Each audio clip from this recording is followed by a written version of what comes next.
దేవుని పరిచయలో తండ్రి తర్వాత పరిచయం కొనసాగిస్తున్న ప్రసన్న కుమార్ గారు ఉన్నారు. వారు కూడా వచ్చి 5 నిమిషాలకు మించకుండా మాట్లాడాలి. దేవునికి స్తోత్రం, దేవునికి స్తోత్రం. అమ్మా, ఆది గారు పెట్టినటువంటి మైక్ అందరికీ ఎంత వినపడుతుందా? అంటే ఫస్ట్ వినపడినట్టు చేతులు బయటెత్తలేదు, నోట్లోంచి మాట రాలేదు. అంటే దేవునికి స్తోత్రం. హల్లెలూయా, హల్లెలూయా. ముందుగా దేవాతి దేవునికి వందనాలు చెల్లిస్తూ ఉన్నాను. అలాగే నన్ను ఇక్కడ ఆహ్వానించినటువంటి ఆది గారికి, వారి కుటుంబానికి దేవుని పేరిట వందనాలు చెల్లిస్తూ, స్థానిక దైవజనులైనటువంటి వెలసన్ గారికి దేవుని పేరిట వందనాలు చెల్లిస్తూ, అలాగే స్టేజ్ మీద ఉన్న దైవజనులందరికీ ప్రత్యేకమైనటువంటి ధన్యవాదాలు చెల్లిస్తూ ఉన్నాను.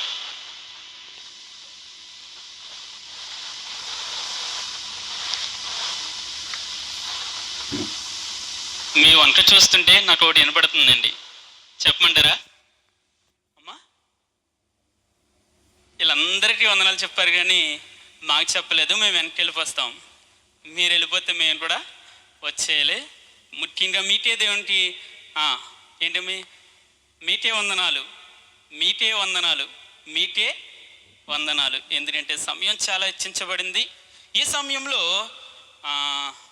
మరి చెల్లి ప్రియదర్శిని చెప్పినటువంటి సాక్ష్యం నుంచి చిన్న మాటను మీకు జ్ఞాపకం చేసి నేను ఎదురుకు వెళ్తాను.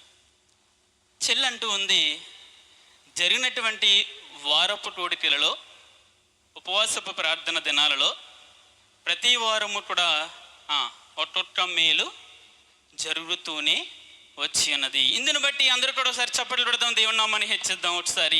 ఎందుకంటే ఈ సాక్ష్యము చాలా విలువైనది, ఈ సాక్ష్యం చాలా గొప్పటలది. ఈ సాక్ష్యము ద్వారానే దేవాతి దేవుడు మహిమపరచబడతాడు, ఘనపరచబడతాడు. మనందరిని బట్టి, వారి కుటుంబాన్ని బట్టి సంతోషించబడతారు. అయితే మన సంఘం యొక్క పేరుని చెప్పగలుగుతారు అందరూ ఒకసారి? అమ్మా, వినపడట్లేదు. అంటే మన సంఘం అంటే మళ్ళీ నేను కలిపి వచ్చేస్తానేమో. మీ అందరూ వెళ్ళే సంఘాన్ని బట్టి ఒక్కసారి, వెలసన్నయ్య గారిని బట్టి ఒక్కసారి పేరు చెప్దామా? ఏంటండి?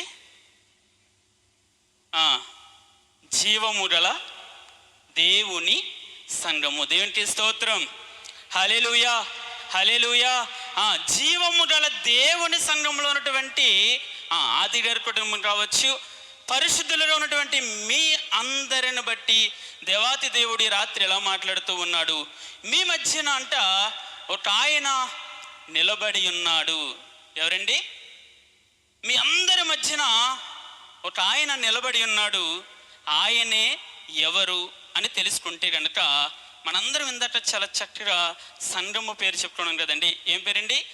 జీవము గల సంఘము. అంటే మీ అందరి మధ్యనంట జీవము గల దేవుడు ఉన్నాడు అని రాత్రి చెప్తుంది. దేవునికి స్తోత్రం. హల్లెలూయా, హల్లెలూయా. ఈ మాట నేను చెప్పట్లేదు కానీ యెహోషువ మీ అందరితో మాట్లాడుతూ ఉన్నాడు. ఒకసారి చదువుదామా? యెహోషువ గ్రంథము 3వ అధ్యాయము 11వ వచనాన్ని చదివితే కనుక చాలా చక్కగా ఉంది.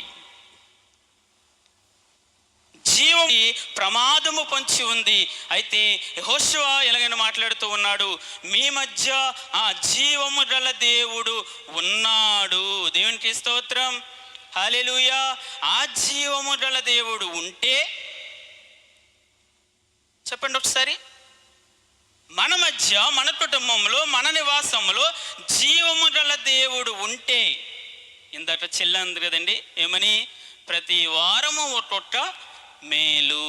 ఏంటండి? ప్రతి వారము ఒక్కొక్క మేలు. అయితే జీవము గల దేవుడు ఇశ్రాయేలు మధ్య ఉండిన దాన్ని బట్టి వారికి కలిగినటువంటి మేలులేంటి, వారికి కలిగినటువంటి ఆపదేంటి అని అంటే, మొదటిగా చెప్తున్నాను, జీవము గల దేవుడు మన మధ్య నివాసముగా ఉంటేనంట మొదటిగా మార్గము ఏర్పరచబడుతుంది. దేవునికి స్తోత్రం.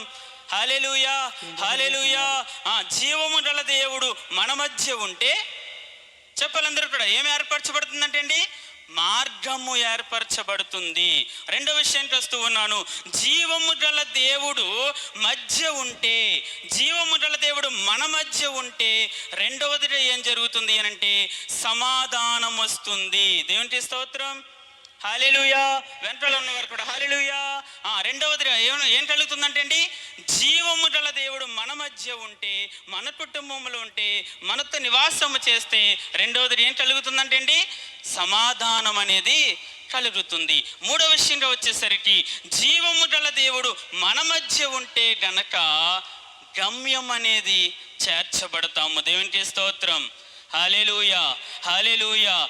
జీవము గల దేవుడు మన మధ్య ఉంటే గమ్యము అనేది చేర్చబడతాం. ఇశ్రాయేలు ప్రజలందరితో యెహోషువ ఇలా మాట్లాడుతూ ఉన్నాడు. ఏమని అంటే, మన మధ్య జీవము గల దేవుడు ఉన్నాడు గనుక ఉంటే వారికి సమాధానం ఏర్పరచబడింది. జీవము గల దేవుడు ఉంటే వారికి మార్గం ఏర్పరచబడింది.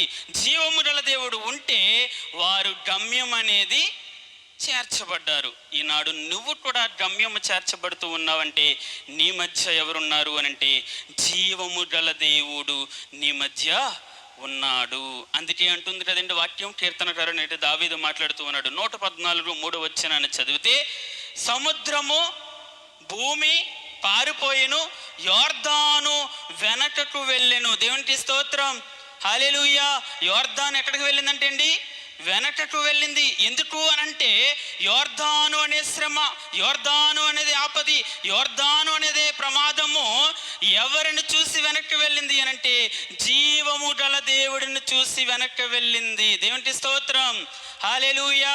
అలాగే ఈ కుటుంబంలో జరిగినటువంటి మేలును బట్టి, జరగబోయే మేలును బట్టి, జీవము గల దేవుని బట్టి యేసు నామములో జరుగును గాక. మీ అందరి కుటుంబంలో జీవము గల దేవుడి నివాసముగా ఉండి మీకు కూడా ఇలాంటి ఇందాక దైవజనులు చెప్పారు, కృతజ్ఞత కలిగినటువంటి జీవితాలు అనుగ్రహించబడును గాక. ఈ మాటలు ఇక్కడితో ముగిస్తూ ఉన్నాను. దేవుడు దీవించి నడిపించును గాక. హల్లెలూయా.